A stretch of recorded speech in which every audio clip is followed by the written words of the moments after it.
اعوذ باللہ من الشیطان الرجیم بسم اللہ الرحمن الرحیم۔ سورہ بقرہ کے دوسرے رکوع کی ابتدائی 9 آیات میں کل میں یہ عرض کر چکا ہوں کہ صراحت کے ساتھ مذکور نہیں ہے کہ یہ کن لوگوں کا تذکرہ ہے۔ تقریباً اجماع ہے مفسرین کا کہ یہاں منافقین کا تذکرہ ہو رہا ہے، اگرچہ یہاں لفظ نفاق یا منافق استعمال نہیں ہوا۔ صرف ایک منفرد رائے ہے مولانا امیر حسن اصلاحی صاحب کی کہ یہاں اصل روح سخن جو ہے وہ یہود کی طرف، بالخصوص ان کے علماء کی طرف ہے۔ میں عرض کر چکا ہوں کہ اس دوسری رائے میں بھی کافی وزن ہے۔ اگر ہم سیاق و سباق کو دیکھیں، نظم کلام کو دیکھیں، تو یہ بات بھی قوی معلوم ہوتی ہے کہ ان آیات میں اصل روح سخن یہود کی طرف ہے۔ البتہ تعویل عام کے اعتبار سے اس میں کوئی شک نہیں کہ جس بات پر تقریباً اجماع ہے مفسرین کا وہی بات درست ہے، اس لیے کہ اس میں جو کردار بیان ہو رہا ہے وہ 100% راست آتا ہے منافقین کے کردار پر، اور یہ میں سمجھتا ہوں قرآن مجید کا اعجاز ہے کہ ایک خاص ٹائم اینڈ سپیس کمپلیکس میں اس کا نزول ہوا، لیکن اس میں ہدایت جو ہے وہ ابدی ہے، اور ظاہر ہے کہ وہ جو ابدی ہدایت ہے وہ تعویل عام ہی کے اعتبار سے سامنے آتی ہے۔ چنانچہ آج ہم جس آیت سے شروع کر رہے ہیں، اگرچہ اس کا کسی قدر بیان کل ہو چکا ہے، لیکن پھر نوٹ کر لیجئے وَإِذَا لَقُوا الَّذِينَ آمَنُوا قَالُوا آمَنَّا۔ جب وہ ملاقات کرتے ہیں اہل ایمان سے تو کہتے ہیں کہ ہم بھی ایمان والے ہیں، ہم بھی ایمان رکھتے ہیں، یا ہم بھی ایمان لے آئے ہیں۔ منافقین کو اگر سامنے رکھیں گے تو ایمان لے آنا زیادہ موضوع ترجمہ ہوگا، یہود کو سامنے رکھیں گے تو ہم بھی ایمان والے ہیں، ہم بھی ایمان رکھتے ہیں، یہ گویا کہ زیادہ صحیح ترجمہ ہوگا۔ وَإِذَا خَلَوْا إِلَىٰ شَيَاطِينِهِمْ قَالُوا إِنَّا مَعَكُمْ۔ جب وہ تخلیے میں ہوتے ہیں اپنے شیطانوں کے ساتھ تو وہ کہتے ہیں قَالُوا إِنَّا مَعَكُمْ، یقیناً ہم آپ کے ساتھ ہی ہیں، ہماری طرف سے کوئی تشویش اپنے دل میں پیدا نہ ہونے دیں کہ ہم آپ کا ساتھ چھوڑ گئے ہیں اور مسلمانوں کے ساتھ مل گئے ہیں۔ اِنَّا مَعَكُمْ إِنَّمَا نَحْنُ مُسْتَهْزِئُونَ، یہ تو کچھ ذرا سی ہنسی ہے، دل لگی ہے، یا جسے ہم با محاورہ الفاظ انداز میں کہتے ہیں ذرا ہم انہیں بنا رہے ہیں مسلمانوں کو، اس سے زیادہ اس بات کی حقیقت نہیں ہے۔ اس کے ضمن میں مجھے خیال آیا کہ اسی سورہ بقرہ کی آیت نمبر 76-77 میں بھی ایک مضمون آ رہا ہے جس میں الفاظ کچھ اسی سے ملتے جلتے ہیں۔ وَإِذَا لَقُوا الَّذِينَ آمَنُوا قَالُوا آمَنَّا، اور یہاں اس میں کوئی شک نہیں ہو سکتا کہ یہاں یہود کا تذکرہ ہے، اس لیے کہ یہود بھی ظاہر بات ہے کہ جیسے کہ ہر قوم میں، ہر گروہ میں مختلف مزاجوں کے لوگ ہوتے ہیں، تو یہود بھی کی ایک شے کا نام تو نہیں تھا، ان میں بہت برے بھی تھے، اور ان میں جیسا کہ قرآن مجید میں آتا ہے، سورہ آل عمران میں آئے گا، کچھ اچھے لوگ بھی تھے، کچھ ایسے لوگ بھی تھے جو اپنی حق پرستی کا کچھ نہ کچھ بھرم قائم رکھنا چاہتے تھے، کچھ ایسے لوگ بھی تھے کہ جو اڑ گئے تھے سختی کے ساتھ اور کوئی معقول بات کسی درجے میں بھی ماننے کو تیار نہیں تھے۔ تو یہ تمام شیڈز کہ جو اہل مکہ میں ہمیں معلوم ہے کہ 12 برس حضور صلی اللہ علیہ وسلم کی دعوت کے رد عمل میں مختلف لوگ سامنے آئے، سب کا کوئی ایک ہی موقف نہیں تھا۔ اسی طریقے سے یہود میں بھی مختلف مزاج کے اور مختلف انداز اور موقف رکھنے والے لوگ تھے۔ ان میں سے کچھ وہ بھی تھے کہ جو کہتے تھے ہاں جو کچھ محمد کہہ رہے ہیں صلی اللہ علیہ وسلم یہ حق ہے، ہماری کتابوں میں بھی یہ لکھا ہوا ہے، جن باتوں کی کہ خبر دے رہے ہیں آپ کے رسول ہماری کتابوں میں بھی وہ درج ہے، گویا کہ ایک طرح سے تائید۔ لیکن صراحت کے ساتھ ایمان لانا، یہ کہنا کہ ہم ایمان لے آئے محمد پر صلی اللہ علیہ وسلم، اس سے گریز کرتے تھے، کسی درجے میں اپنی حقیقت پسندی کا یا حق پرستی کا کچھ مظاہرہ کہ ہاں یہ بات ہمارے ہاں اس طور سے لکھی ہوئی ہے، یہ بات صحیح ہے۔ لیکن جب یہ علیحدہ ہوتے تھے اپنی مجلسوں میں تو پھر ملامت کرتے تھے ایک دوسرے کو کہ یہ کیا کر رہے ہو، جو چیزیں تمہاری کتابوں میں درج ہیں تم بتا رہے ہو ان مسلمانوں کو، تو یہ تو تمہارے اوپر حجت قائم کریں گے قیامت کے دن کہ اللہ انہوں نے مانا تھا، انہوں نے تسلیم کیا تھا کہ ہماری کتابوں میں یہ سب کچھ درج ہے، لہذا یہ باتیں ہمیں بیان نہیں کرنی چاہیے، انہیں بتانی نہیں چاہیے۔ تو یہاں وہ آیت میں اب پڑھ رہا ہوں، وَإِذَا لَقُوا الَّذِينَ آمَنُوا قَالُوا آمَنَّا وَإِذَا خَلَا بَعْضُهُمْ إِلَىٰ بَعْضٍ، جب یہ اہل ایمان سے ملتے ہیں تو کہتے ہیں ہم بھی صاحب ایمان ہیں، ہم بھی ایمان رکھتے ہیں، لیکن جب وہ ہوتے ہیں خلوت میں ایک دوسرے کے ساتھ، قَالُوا وَتُحَدِّثُونَهُم بِمَا فَتَحَ اللَّهُ عَلَيْكُمْ لِيُحَاجُّوكُمْ بِهِ عِندَ رَبِّكُمْ أَفَلَا تَعْقِلُونَ، تو وہ پھر ملامت کرتے ہیں ایک دوسرے کو کہ کیا تم وہ باتیں بتا رہے ہو ان مسلمانوں کو جو اللہ نے تم پر کھولی ہیں، تمہیں جو کتاب دی تھی اس میں ان کا بیان ہے، تاکہ یعنی اس کا نتیجہ پھر یہ نکلے کہ قیامت کے دن اللہ کے ہاں جا کر یہ تمہارے ساتھ محاجہ کرے اور تم پر حجت قائم کرے، تو کیا تم عقل سے کام نہیں لیتے؟ اس طرح کی باتیں جو ہیں ہمیں ان سے نہیں کرنی چاہیے۔ اولا یعلمون ان اللہ یعلم ما یسرون وما یعلنون، تو کیا ان احمقوں کو یہ بات یاد نہیں رہی یا ان کے علم میں نہیں ہے کہ اللہ تو ہر شے کا جاننے والا ہے، خواہ یہ سے چھپا بھی لے تو اللہ کی نگاہوں سے تو وہ بات چھپی نہیں رہے گی۔ یہ گویا کہ ان کی ناسمجھی کی ایک دلیل ہے جس پر کہ قرآن مجید نے ایک طرح سے تعریض کی ہے۔ اب یہ آیت جو ہے یہ ثابت کر رہی ہے کہ یہ معاملہ یہود ہی کا ہے آپس میں، تو اس سے گویا کہ اس رائے کو تقویت پہنچتی ہے کہ یہ بات بھی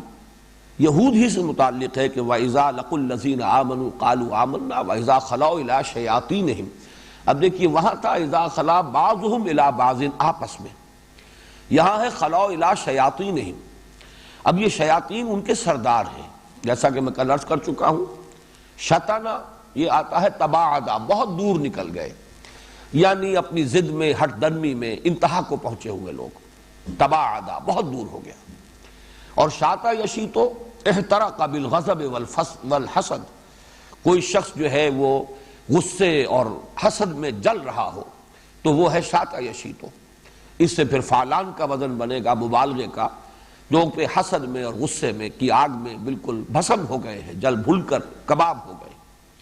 وہ لوگ تھے ان کے سردار، انہیں خطرہ تھا اصل میں کہ ہماری سرداری جا رہی ہے، ہماری سیادت، ہماری چودراہٹ، ہماری مسندیں، ہمارے ہاتھ چومتے ہیں لوگ، ہم سے آ کے مسئلے پوچھتے ہیں لوگ، ہم سے دین معلوم کرتے ہیں، اب یہ ساری سیادت، قیادت، چودراہٹ، ہماری مسند نشینی سب کو خطرہ لاحق ہو گیا ہے۔ تو یہ ان کا تکبر اور ان کا وہ غضب اور ان کا حسد ہے جس کی آگ میں وہ جلتے تھے، ان کے علماء، کبار علماء جو ان کے سردار تھے، تو انہیں جا کر پھر وہ انہیں اطمینان دلانا پڑتا تھا ان لوگوں کو کہ نہیں نہیں، ہم نے ذرا کہہ دیا، مان لیا کہ ہاں یہ بات صحیح ہے، یہ بات ہماری کتاب میں بھی لکھی ہوئی ہے، اس درجے میں ہم بھی واقعی مومن ہیں، لیکن یہ آپ نہ سمجھیے کہ ہم آپ کا ساتھ چھوڑ کر جا رہے ہیں۔ قالوا انا معکم انما نحن مستہزئون، یہ تو ہم تھوڑا سا استہزاء کر رہے ہیں، مذاق کر رہے ہیں، یا یوں کہیے کہ مسلمانوں کو بنا رہے ہیں۔ اللہ یستہزئ بہم، حقیقتاً اللہ ان سے استہزاء کر رہا ہے، یہ گویا کہ تعبیر ہے صورتحال کی، ورنہ اللہ تعالیٰ کے لیے یہ کہ استہزاء کا لفظ کوئی موضوع نہیں ہے، لیکن صورت یہ ہے کہ یہ خود گویا کہ اپنے ہاتھوں اپنا مذاق بنوا رہے ہیں، قدرت ان کا مذاق اڑا رہی ہے۔ وَيَمُدُّهُمْ فِي طُغْيَانِهِمْ يَعْمَهُونَ، مدّ یمدو، یہ مددا، مدد جسے اردو میں ہم کہتے ہیں مدد دینا، نصرت، اور اسی کا مفہوم ہوگا جس کو کوئی مدد دی جائے پھر اس کے لیے کچھ سہارا بن جاتا ہے، وہ اگر کسی وجہ سے گر پڑ رہا تھا تو پھر کچھ آگے چل پڑتا ہے مدد کی وجہ سے، تعاون کی وجہ سے۔ تو مدہ یمدو کے معنی کھینچنا بھی ہے، کسی کو آگے لے جانا بھی ہے۔ یمدہم فی طغیانہم یعمہون، ان کی سرکشی میں، طغا آتا ہے سرکش، کسی کا اپنی حد سے گزر جانا، یہ طغیانی ہے۔ دریا کو اپنی موج کی طغیانیوں سے کام، کشتی کسی کی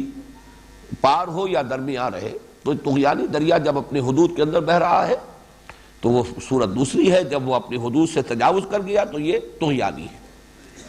فی طغیانہم یعمہون، یعمہون کا لفظ بھی بہت اہم ہے، عین میم اور یہ کا مادہ آتا ہے، عین میم اور یا، یہ انسان کے نابینا ہونے کے لیے، انسان اندھا ہے،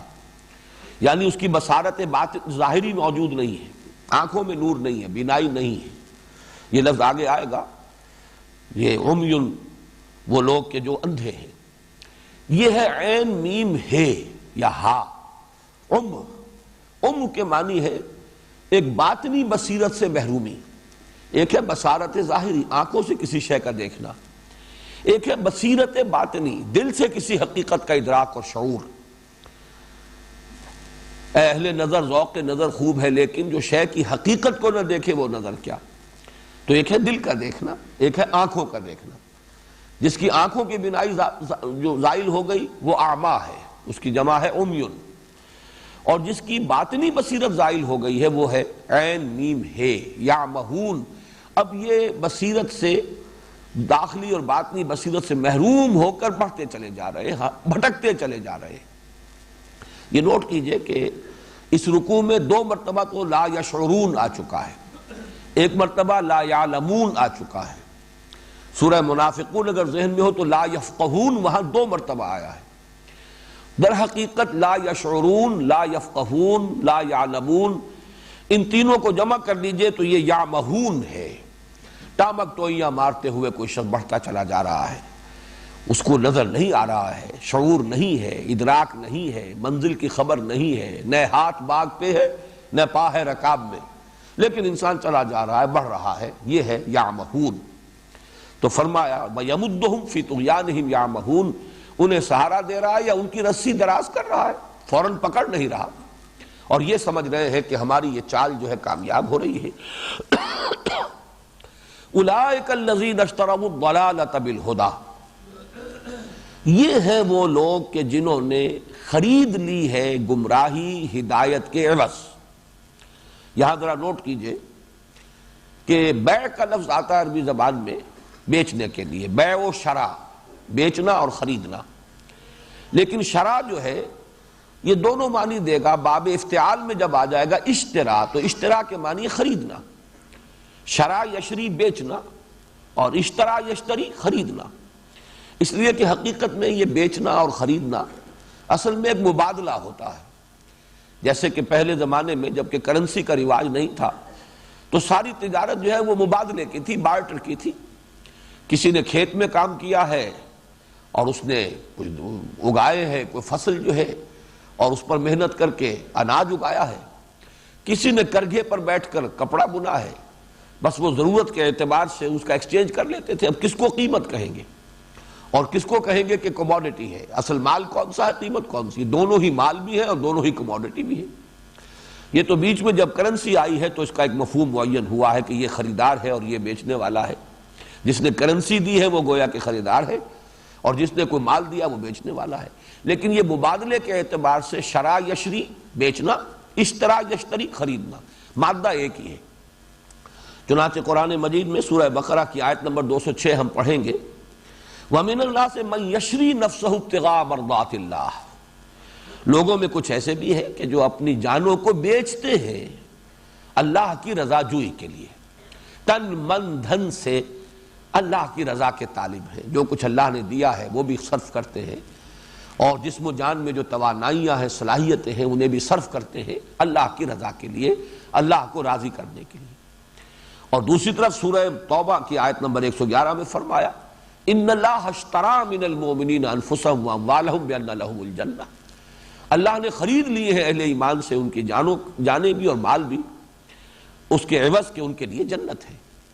تو معلوم یہ ہوا کہ یہ شرع، بیع و شرع جو ہے اللہ کے ساتھ بندے کا، اور یہ الفاظ قرآن مجید اس لیے لاتا ہے کہ یہ انسانی ذہن سے بہت قریب ہے، عام انسان بھی سمجھتا ہے۔ کہیں فرماتا ہے تجارت کا لفظ آیا ہے، جیسے کہ یہاں بھی آ رہا ہے فما ربحت تجارتهم وما كانوا مهتدين۔ اسی طریقے سورہ صف میں ہے یا ایھا الذین آمنوا هل ادلکم علی تجارۃ تنجیکم من عذاب الیم تؤمنون باللہ ورسولہ وتجاہدون فی سبیل اللہ باموالکم وانفسکم۔ تو یہ چونکہ بہت ہی بنیادی کانسیپٹس ہیں جن کو کہ ہر شخص بآسانی سمجھ سکتا ہے، تو بجائے اس کے کہ کوئی بھاری بھرکم فلسفیانہ اصطلاحات سامنے لائی جائیں یا منطق کی کہ جو ہے گتھیاں سلجھائی جائیں، قرآن مجید نے بڑا اپنا فطری اسلوب، جیسا کہ میں تعارف قرآن میں تفصیل سے عرض کر چکا ہوں، اس نے اپنا انداز بڑا فطری رکھا ہے، بہت سادہ۔ تو وہی لفظ ہے اولئک الذین اشتروا الضلالۃ بالہدیٰ، یہ وہ لوگ ہیں جنہوں نے خرید لی ہے گمراہی ہدایت کے عوض۔ اب یہاں عام طور پر جو تصور ہے وہ تو یہ ہے کہ ایک طرف گمراہی ہے اور ایک طرف ہدایت ہے، گویا کہ انہوں نے چوائس کیا ہے، بجائے گمراہی، بجائے ہدایت کے گمراہی کو پسند کر لیا ہے۔ حالانکہ اس پر تو پھر اطلاق نہیں ہوتا بیع و شرع کا، مبادلہ تو تب ہوگا جب کوئی شے دے کر کوئی شے لی جائے۔ اسی لیے میں بار بار ترجمہ کر رہا ہوں، انہوں نے ہدایت دے کر گمراہی خریدی ہے۔ اولئک الذین اشتروا الضلالۃ بالہدی، اس کا لازمی تقاضا یہ ہے کہ ہدایت ان کے پاس پہلے ہو، اور یہی نقطہ ہے جس کو میں بیان کرنا چاہتا ہوں کہ واقعتاً ہدایت آ جاتی ہے، پھر انسان اپنے تعصب کی وجہ سے، ہٹ دھرمی کی وجہ سے، اپنی حیثیت، اپنی وجاہت، اپنے اقتدار کے تحفظ کے لیے، یا ویسے ہی اپنے تعصب میں، وہ پھر اس کو رد کرتا ہے اور گمراہی خریدتا ہے۔ چنانچہ سورہ منافقون میں بڑی پیاری آیت آئی ہے۔ ویسے تو یہ کہ قرآن مجید سے ہمیں معلوم ہے کہ جب بھی کوئی حق بات انسان کے سامنے آئے، دل گواہی دے دے کہ یہ حق ہے، اس کو قبول کرنے میں اور اس کا اعتراف کرنے میں عافیت ہے۔ اگر انسان حق کو پہچاننے کے بعد اسے رد کرتا ہے کسی تعصب کی وجہ سے، کسی مصلحت کی وجہ سے، کسی ہٹ درمی کی وجہ سے، تو گویا کہ اس نے اپنے آپ کو جان بوجھ کر محروم کیا ہے، اور یہی پروسیس ہے جو آگے بڑھ کر پوائنٹ آف نو ریٹرن تک انسان کو لے جاتا ہے کہ پھر اس میں حق کو پہچاننے کی صلاحیت ہی باقی نہیں رہتی، استعداد ہی سلب ہو جاتی۔ لیکن یہ بات قرآن مجید کی نص سے بھی ثابت ہے۔ منافقین کے بارے میں فرمایا ذالک بانہم آمنوا ثم کفروا فتبع علی قلوبہم فہم لا یفقہون، یہ اس لیے کہ وہ ایمان لائے تھے، ہدایت آ گئی تھی ان کے پاس۔ ذالک بانہم آمنوا ثم کفروا، پھر انہوں نے کفر کیا۔ تو یہ ہے در حقیقت انہوں نے ایمان جو مل چکا، دل میں بات اتر چکی، حق منکشف ہو چکا، دل نے اسے قبول کر لیا۔ ذالک بانہم آمنوا ثم کفروا فتبع علی قلوبہم فہم لا یفقہون،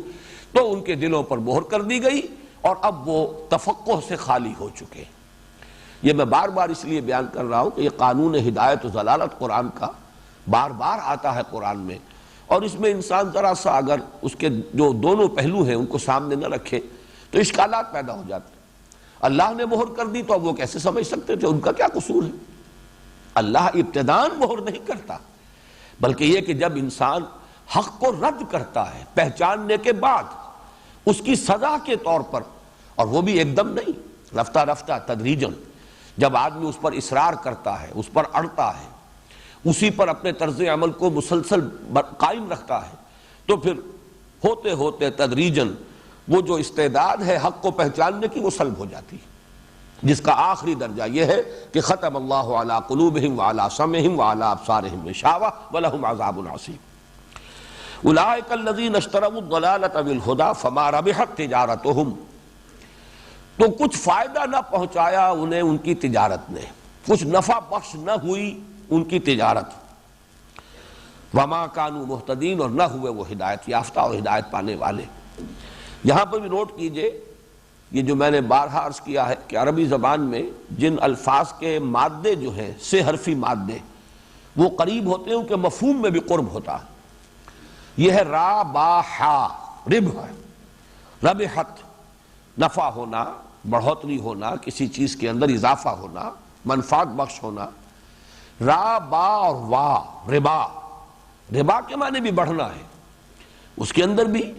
نشو و نما پانا، اضافہ ہو جانا، بڑھ جانا، اگرچہ وہ ربا خاص طور پر جو ہے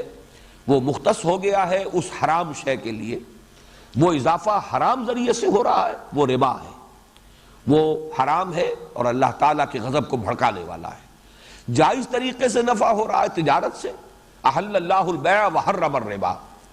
اللہ نے بیع کو حلال ٹھہرایا ہے اور ربا کو حرام ٹھہرایا ہے۔ ناجائز ذریعے سے اگر اضافہ ہوا ہے تو وہ ربا ہے، اور جائز ذریعے سے تجارت کے نتیجے میں اضافہ ہوا ہے تو وہ ربح ہے۔ تو یہ ربح اور ربا، را با ہا، را با وا، یہ آپس میں بہت قریب بھی ہے اور مفہوم بھی، اصولی اعتبار سے مفہوم میں بھی بہت قرب ہے، اگرچہ یہ کہ اصطلاح کے اعتبار سے ان میں زمین و آسمان کا فرق ہو گیا۔ فما ربحت تجارتہم وما کانوا مہتدین، تو ان کی تجارت منفعت بخش نہ ہوئی اور نہ ہوئے وہ ہدایت یافتہ۔ یہاں وہ 9 آیات اب مکمل ہو گئی جو کل میں نے تلاوت کی تھی۔ اب بقیہ جو 4 آیات ہیں اس رکوع کی، ان میں 2 تمثیلیں آ رہی ہیں۔ ان دو تمثیلوں کے بارے میں بھی دو آراء ہیں۔ ایک رائے یہ ہے کہ یہ دونوں تمثیلیں منافقین ہی سے متعلق ہیں، لیکن ان کے شیڈز ہیں، ایک نفاق کی ایک آخری منزل کو پہنچ چکا ہے، اس کی مثال ہے، اور ایک ابھی درمیان میں ہے، کچھ اس کے اندر ابھی اس کا امکان ہے کہ وہ واپس لوٹ آئے اور اپنے اس روگ کا وہ دعویٰ کر لے اور علاج کر لے تو رجوع کر سکے۔ اور ایک رائے یہ ہے کہ اصل میں جو پہلی تمثیل ہے وہ جو اس سورہ مبارکہ کے پہلے رکوع کے آخر میں جن کا تذکرہ ہوا ہے، ان الذین کفروا سواء علیہم انذرتہم ام لم تنذرہم لا یؤمنون ختم اللہ علی قلوبہم وعلی سمعہم وعلی ابصارہم غشاوہ ولہم عذاب عظیم۔ گویا کہ دو قسم کے کفر ہیں کہ جن کو بیان کیا گیا، ایک کفر وہ جو پہلے رکوع کی آخری دو آیات میں آیا، ایک کفر یہ کہ مانن تو کفر ہے لیکن دعویٰ ایمان کا ہے، وَمِنَ النَّاسِ مَن يَقُولُ آمَنَّا بِاللَّهِ وَبِالْيَوْمِ الْآخِرِ وَمَا هُم بِمُؤْمِنِينَ، تو حقیقت میں تو یہ بھی کفر ہے۔ تو گویا کہ کفر کے ان دو شیڈز کے لیے، دو درجوں کے لیے یہ دو تمثیلیں آئی ہیں، یہ دونوں آراء ہیں۔ میں ابھی تفصیل سے عرض کروں گا کہ چونکہ زیادہ رجحان یہی ہے کہ یہ دونوں تمثیلیں ہیں نفاق ہی کے دو درجات کے لیے، تو اس کے لیے میں مناسب سمجھتا ہوں کہ یہ بات آپ کے سامنے رکھ دوں کہ نفاق کے درجات وہ کون سے ہیں، اس کا ہلکا سا ایک خاکہ آپ کے سامنے آ جانا چاہیے تاکہ ان دونوں تمثیلوں کی اصل حقیقت جو ہے وہ پوری طرح واضح ہو سکے۔ نفاق کا لفظ بنا کہاں سے ہے؟ اس کا مادہ نون فا قاف، نون فا قاف سے دو الفاظ ذہن میں رکھیے، نفقن، نفقن کہتے ہیں سرنگ کو، سرنگ جو پچھلے زمانے میں بنتی تھی کہ محل ہے اور محل کے اندر جو بھی بادشاہ ہے یا جو کوئی بڑی شخصیت ہے اس کو چونکہ اندیشہ ہوتا ہے کسی وقت باہر سے اگر محاصرہ کر لیا جائے، غنیم جو ہے محل کا قلعے کا محاصرہ کر لے اور مقابلے کی صورت باقی نہ رہے، امکان نہ رہے، تو پھر کوئی زمین دوز راستہ ہونا چاہیے کہ جس سے نکل کر بھاگا جا سکے۔ تو محل سے شروع ہو کر زیر زمین وہ سرنگ کئی دور جا کر نکلتی تھی بیابان میں تاکہ اس راستے سے جان بچا کر لوگ بھاگ جائیں۔ یہ ہے نفقن، سرنگ۔ اسی طرح نافقہ، یہ عرب کہتے تھے گوہ کے بل کو، گوہ ایک جانور ہے جس کا گوشت بھی کھایا جاتا ہے عرب میں، اور وہ ایک بل بنا کر بھٹ بنا کر رہتا ہے زیر زمین، لیکن اس کو بھی اللہ نے سمجھ دی ہے، اس کا شکار کرتے تھے اہل عرب کتوں کے ذریعے، شکاری کتوں کے ذریعے سے۔ تو گوہ کو اتنی سمجھ تھی کہ وہ اپنے بل کے یا اپنے بھٹ کے دو دروازے رکھتا تھا، ایک ادھر ایک ادھر، ادھر سے کتا داخل ہو تو ادھر سے نکل کر بھاگے، اور ادھر سے کہیں خطرہ ہو تو ادھر سے نکل کر بھاگ جائے۔ تو یہ دونوں لفظ جو ہے ان کی اصل حقیقت جو ہے اس کو سامنے رکھیے، تحفظ ذات، اپنا بچاؤ، اپنی حفاظت، جو میں نے کل کہا تھا جان و مال، حب دنیا، حب مال، اہل و عیال کی محبت، قل ان کان آباؤکم وابناؤکم واخوانکم وازواجکم وعشیرتکم واموال اقترفتموها وتجارۃ تخشون کسادها ومساکن ترضونها احب الیکم من اللہ ورسولہ وجہاد فی سبیلہ فتربصوا حتی یاتی اللہ بامرہ واللہ لا یہدی القوم الفاسقین۔ یہ ہے اصل میں نفاق، اپنی جان مال کی حفاظت، اس کو بچا بچا کے رکھنا۔ علامہ اقبال کے اس شعر کے بالکل برعکس کہ تو بچا بچا کے نہ رکھ اسے، تیرا آئینہ ہے وہ آئینہ کہ شکستہ ہو تو عزیز تر ہے نگاہ آئینہ ساز میں۔ یہ جو نفاق ہے اب اس کے 4 درجے سمجھ لینے چاہیے، اگرچہ ایک درجے جو پہلا درجہ ہے اس پر لفظ نفاق کا اطلاق بھی صحیح نہیں ہے، وہ ضعف ایمان کی ایک کیفیت ہے۔ جیسا کہ میں کل عرض کر چکا ہوں، فطرت انسانی جو ہے وہ خیر کو پسند کرتی ہے، ذرا سی بھی فطرت کسی کی ابھی جان ہے اس میں تو خیر کی طرف لپکتی ہے۔ اس اعتبار سے بہت سے لوگ دین کو قبول کر لیتے ہیں، حق کو تسلیم کر لیتے ہیں، بات اچھی ہے، صحیح ہے، معقول ہے، دل کو لگتی ہے، اور ہمارا دل گواہی دیتا ہے کہ حق قبول کر لیجئے، لیکن سب لوگ اپنی عظیمت اور ہمت کے اعتبار سے برابر نہیں ہوتے۔ نہ ہر زن زنستو نہ ہر مرد مرد خدا پنج انگوش یکساں نہ کرت۔ کچھ لوگ تو وہ ہوتے ہیں کہ جو با ہمت ہے، صاحب عظیمت ہے، ہر چہ بادہ ماں کشتی درا بنداختے، وہ اس کیفیت کے ساتھ ایمان لاتے، اب جو ہو سو ہو، کوئی پرواہ نہیں، جو قربانی دینی پڑے، جو تکلیف آئے، جس امتحان میں سے گزرنا پڑے، جس کٹھالی میں کودنا پڑے، تیار ہے۔ واپس نہیں پھیرا کوئی فرمان جنوں کا، تنہا نہیں لوٹی کبھی آواز جرس کی، خیریت جاں راحت تن صحت داما، سب بھول گئی مصلحت اہل ہوس کی۔ یہ ایک کردار ہے۔ دوسرا کردار وہ ہے کہ اس میں کمی ہے، ہمت کی کمی ہے، عزیمت اتنی نہیں ہے،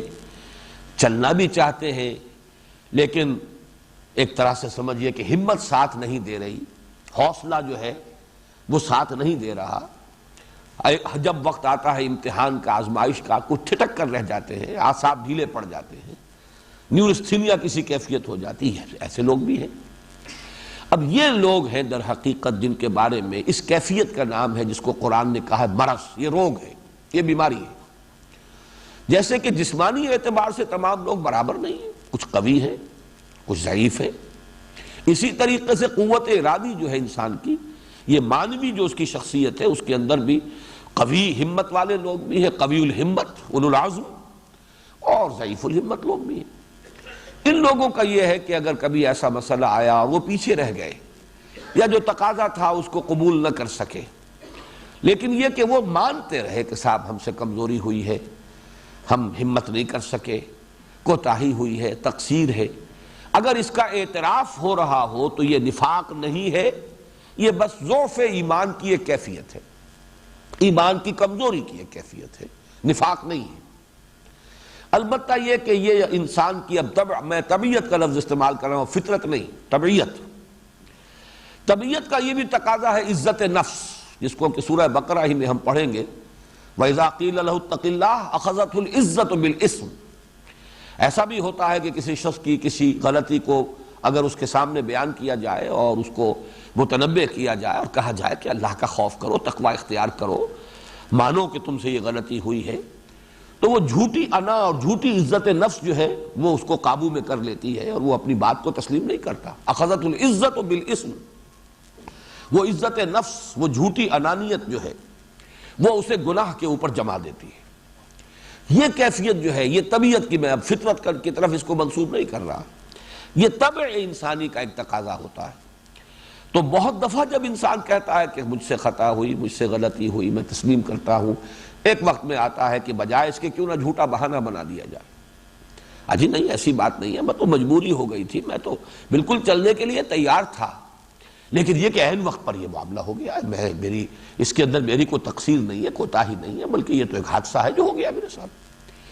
یہاں سے اب نفاق کا آغاز ہوتا ہے۔ جھوٹ اصل میں نفاق کے ساتھ، اس کا چولی دامن کا ساتھ ہے۔ چنانچہ سورہ منافقون کی پہلی آیت میں بھی وہی لفظ آیا، جھوٹ۔ اذا جاءك المنافقون قالوا نشهد انك لرسول الله والله يعلم انك لرسوله والله يشهد ان المنافقين لكاذبون۔ اور کل جو آیات ہم پڑھ چکے ہیں ان میں بھی یہ لفظ آ چکا ہے کہ ان کے لیے عذاب ہے دردناک، وَلَهُمْ عَذَابٌ أَلِيمٌ بِمَا كَانُوا يَكْذِبُونَ، بس سبب اس کے کہ وہ جھوٹ بولتے رہے یا جھوٹ کہتے رہے۔ یہ جھوٹ کا چولی دامن کا ساتھ ہے۔ جہاں جھوٹے بہانے بنانے شروع کیے، اب نفاق کی پہلی منزل آ گئی۔ دوسری منزل یہ ہوتی ہے جب کہ انسان متواتر جھوٹے بہانے بناتا رہے تو خود اس کو یہ احساس ہونے لگتا ہے کہ اب لوگ کچھ زیر لب مسکراتے ہیں میری بات پر، میرا جھوٹ ان پر کھل چکا ہے۔ اب وہ اپنے اس سٹیٹمنٹ میں تاکید اور زور پیدا کرنے کے لیے جھوٹی قسم کھاتا ہے، خدا کی قسم میں جو کہہ رہا ہوں یہ صحیح ہے، میں نے واقعتاً مجبوری تھی، میرے لیے یہ مشکل پیش آ گئی تھی۔ تو قسمیں کھا کھا کر جب اب وہ اپنے آپ کو بچانے کی کوشش کرتے ہیں، چنانچہ یہ بھی سورہ منافقون میں آیت موجود ہے، اتخذوا ایمانہم جنۃ فصدوا عن سبیل اللہ، انہوں نے اپنی قسموں کو اپنی ڈھال بنا لیا ہے۔ یعنی لوگوں کے اعتراضات آ رہے ہیں، بھائی کیا ہوا تمہیں، کیا بات ہے فلاں موقع کے اوپر تم نظر نہیں آئے، فلاں موقع تھا بڑا اہم تھا دین کے لیے، اس دعوت کے لیے، اس تحریک کے لیے بہت فیصلہ کن مرحلہ تھا اور تم اس وقت جو ہے کہیں دبک گئے ہو، کہیں سامنے نظر نہیں آئے ہو۔ تو وہ جھوٹی قسموں کو ڈھال بنائیں گے ان اعتراضات اور جو جواب طلبیہ ہوتی ہے نظم جماعت کی طرف سے، اس سے اپنے آپ کو بچانے کے لیے۔ اتخذوا ایمانہم جنۃ، انہوں نے قسموں کو ڈھال بنا لیا۔ اور کل بھی میں نے وہ آیت آپ کو سنائی تھی کہ یحلفون علی الکذب الم تر الی الذین تولوا قوما غضب اللہ علیہم ما هم منکم ولا منہم یحلفون علی الکذب وہم یعلمون، وہ جان بوجھ کر جھوٹ پر حلف اٹھاتے ہیں، جھوٹی قسم کھاتے جان بوجھ کر۔ یہ گویا کہ اس مرض نفاق کی اب دوسری سٹیج ہوئی۔ نوٹ کیجئے، میں نے پہلی بات کو نفاق نہیں کہا، ضعف ایمان کی کیفیت ہے وہ۔ نفاق کا جو آغاز ہوا جبکہ جھوٹا بہانا شروع ہو جائے۔ اور یہاں میں پھر ذرا ریفر کر دوں کہ میں نے جو شروع میں تعارف قرآن کے ضمن میں چند باتیں عرض کی تھی، اور مولانا مودودی مرحوم کے حوالے سے میں نے ایک بات آپ کو بتائی تھی کہ فہم قرآن کے ضمن میں بہت ہی قیمتی بات ہے جو انہوں نے تفہیم القرآن کے دیباچے میں لکھی ہے، کہ قرآن مجید کے بہت سے حقائق جو ہیں سمجھ میں نہیں آ سکتے جب تک کہ قرآن جو دین کا تحریکی تصور ہے وہ سامنے نہ ہو۔ جامد تصور اگر دین کا ہے تو نفاق کی حقیقت کبھی سمجھ میں نہیں آئے گی۔ نفاق کی اصل حقیقت یہ حرکت میں، تحریک میں، انقلابی جد و جہد میں، جہاں تقاضا آتا ہے، مطالبہ آتا ہے، جان اور مال کی قربانی کے مواقع آتے ہیں، وہاں اصل میں مرحلہ پیش آتا ہے۔ ورنہ جو شخص جد و جہد میں ہے ہی نہیں، نماز روزہ ہے، اپنا کچھ اور رسومات ہے وہ کر رہا ہے، اس کے لیے کہاں آزمائش آئے گی؟ اس طرح کے کوئی مراحل آئیں گے نہیں۔ تو نفاق کی اصل حقیقت سمجھ میں آتی ہے جبکہ وہ آپ کے پس منظر میں وہ موجود ہو، کہ یہ ایک حرکت تھی، یہ ایک جد و جہد تھی جو مختلف مراحل سے گزری ہے۔ پیسو ریزسٹنس کا بھی ایک دور تھا کہ جو مکے میں تھا، اب ایکٹیو ریزسٹنس کا دور شروع ہو چکا ہے مدینے میں۔ اب تو حکم ہے کہ نکلو، قاتلوا فی سبیل اللہ الذین یقاتلونکم ما لکم اذا قیل لکم انفروا فی سبیل اللہ ثاقلتم الی الارض۔ تمہیں کیا ہو گیا جب کہا جاتا ہے کہ نکلو اللہ کی راہ میں تو تم دھنسے جاتے ہو زمین کی طرف، جس کو ہم کہتے ہیں تمہارے پاؤں من بھر کے ہو جاتے ہیں، حرکت میں نہیں آ سکتے، جنبش نہیں کرتے، ساکت و ثابت ہو کر رہ جاتے ہو۔ یہ در حقیقت سمجھ میں آئے گا اگر وہ ڈائنامک کانسیپٹ جو ہے، دعوت و حرکت، تحریک، اگر یہ سامنے ہے تو یہ سارے حقائق جو ہے یہ واضح ہوں گے، اجاگر ہوں گے۔ اگر وہ کانسیپٹ نہیں ہے اور صرف کوئی سٹیٹک کانسیپٹ ہے، جامد تصور ہے مذہب کا، اس میں یہ مسائل سمجھ میں آئیں گے ہی نہیں۔ اس اعتبار سے میں نے عرض کیا، جہاں جھوٹا بہانا شروع ہوا، نفاق کی پہلی سٹیج۔ اگلی سٹیج اب جھوٹی قسمیں، یحلفون علی الکذب، اور اس سے آخری اس کے بعد کی سٹیج جو ہے وہ سخت جھنجھلاہٹ کی سٹیج ہے۔ ایک بغض پیدا ہو جاتا ہے، ان لوگوں نے ہمیں کن مصیبتوں میں ڈال دیا، ان کی وجہ سے یہ پریشانیاں آ رہی ہیں۔ اگر یہ جیسے کہ ہم کہہ رہے ہیں کہ بھائی مصلحت کو دیکھو، مصالحت کر لو، خامخواہ ایگریسو ہونے کی کیا ضرورت ہے، خامخواہ جو ہے آگے بڑھ کر ایک کشمکش اور کشاکش کا آغاز کر دینا کیا ضروری ہے؟ چلے وہ اپنی باطل پر قائم ہے، قائم رہے، ہم اپنے حق کو لے کر بڑھیں، اپنے چلے، لیکن یہ کہ یہ کوئی ایگزسٹنس ہونا چاہیے، مصالحت ہونی چاہیے۔ قالوا انما نحن مصلحون، یہ میں کل بیان کر چکا ہوں کہ قرآن کی روح سے صلاح اور فساد، ان دونوں کا اصل نظریہ کیا ہے۔ اگر کہیں پر اللہ کا دین غالب نہیں ہے، اللہ کا نظام قائم نہیں ہے، تو چاہے بظاہر کتنا ہی عمل ہو، وہ صلاح نہیں ہے، فساد ہے، اور اس کے لیے جو جد و جہد کی جائے گی وہ ہے در حقیقت اصلاح، اور اس کے راستے میں کوئی رکاوٹ ڈالی جائے گی وہ افساد ہے، یعنی وہ مفسدین کا کردار ہے۔ یہ ہے بغض، جس کی میں ایک مثال دیتا رہا ہوں ہمیشہ، کہ جس بلی کی دم کٹ گئی ہو وہ چاہتی ہے کہ سب کی دم کٹی رہے۔ لہذا منافقین یہ چاہتے تھے کہ کوئی بھی آگے نہ بڑھے۔ یہ لوگ جب آگے بڑھ جاتے ہیں، پکارا جاتا ہے، واپس نہیں پھیرا کوئی فرمان جنوں کا، تنہا نہیں لوٹی کبھی آواز جرس کی، جو لوگ اس شان کے ساتھ لبیک کہتے ہیں، کال آف ڈیوٹی کو ریسپونڈ کرتے ہیں، تو جو پیچھے رہ گئے وہ نمایاں ہو گئے۔ اگر سب بیٹھے رہتے تو سب برابر تھے، پیچھے رہنے والے نمایاں نہ ہوتے۔ لہذا آگے بڑھنے والوں سے ایک بغض، ایک دشمنی، ان پر کوئی مصیبت آئے تو اچھا ہے، یہ کوئی بہت ہی زیادہ ایڈونچرس ہو گئے ہیں، ان کے اندر کوئی بہت ہی زیادہ جسارتیں آ گئی ہیں، اچھا ہے انہیں کچھ سزا ملے تاکہ ان کو ہوش آئے اور یہ کچھ اپنے ان معاملات کے اندر کچھ میانہ روی اختیار کریں۔ یہ جو ہے بغض اور دشمنی اور شقاق، یہ پھر آخری سٹیج ہے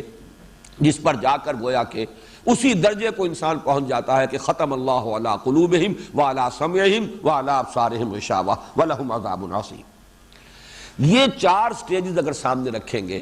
تو اب ذرا ان دو تمثیلوں پر غور کیجئے۔